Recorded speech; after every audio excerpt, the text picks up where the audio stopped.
Ready start.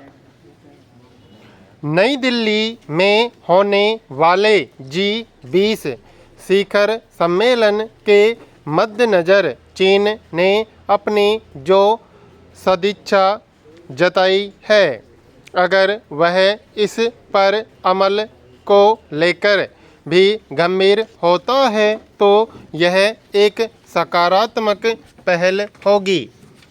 विडंबना यह है कि अंतर्राष्ट्रीय मंचों पर अपनी घोषणाओं और सरोकारों के प्रति चीन को शायद ज़्यादा ईमानदार होने की ज़रूरत है।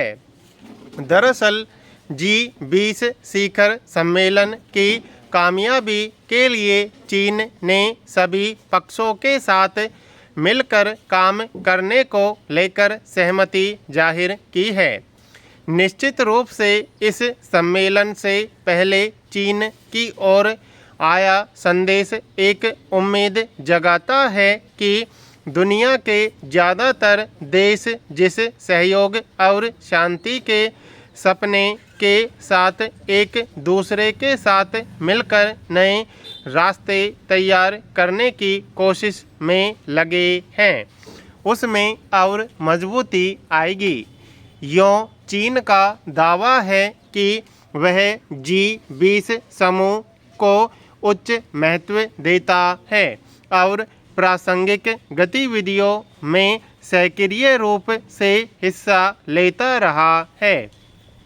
हालांकि इस बार नई दिल्ली में होने वाले आयोजित में पहले चीन के राष्ट्रपति शी जिनपिंग के आने की संभावना थी, लेकिन अब वे इसमें शामिल नहीं होंगे।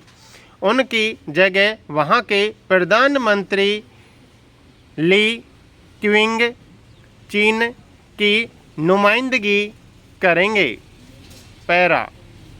दरअसल G20 के सम्मेलन की सफलता को लेकर चीन के संदेश की अहमियत यह ज़रूर है कि उसने भारत की मेज़बानी का समर्थन किया है और सभी के साथ मिलकर काम करने के लिए तैयार होने की बात कही है।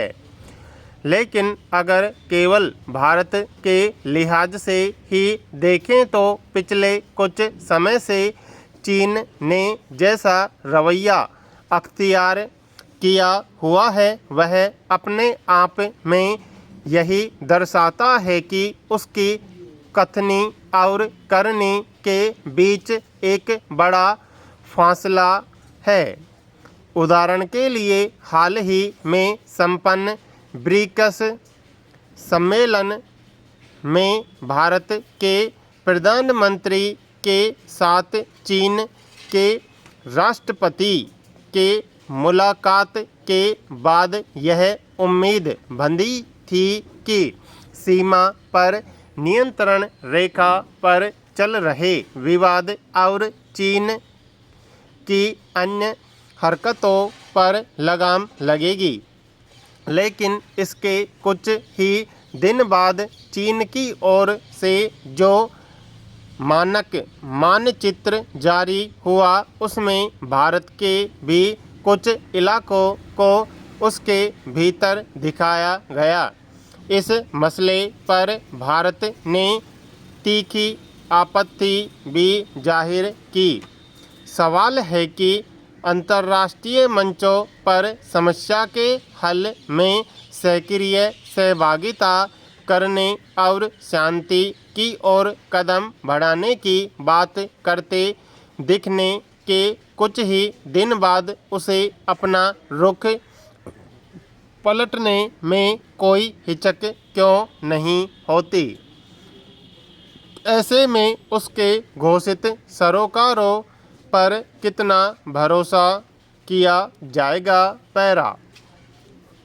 गौरतलब है कि संयुक्त राष्ट्र में मंगलवार को भारत ने साफ तौर पर कहा कि वैश्विक स्तर पर स्वीकृत आतंकवादियों के लिए वास्तविक साक्ष्य आधारित सूची प्रस्तावों को बिना कोई उचित कारण बताए रोकना गैर जरूरी है और जब आतंकवाद की चुनौती से निपटने में सुरक्षा परिषद की प्रतिबद्धता की बात आती है तो इसमें दोहरापन दिखाई देता है।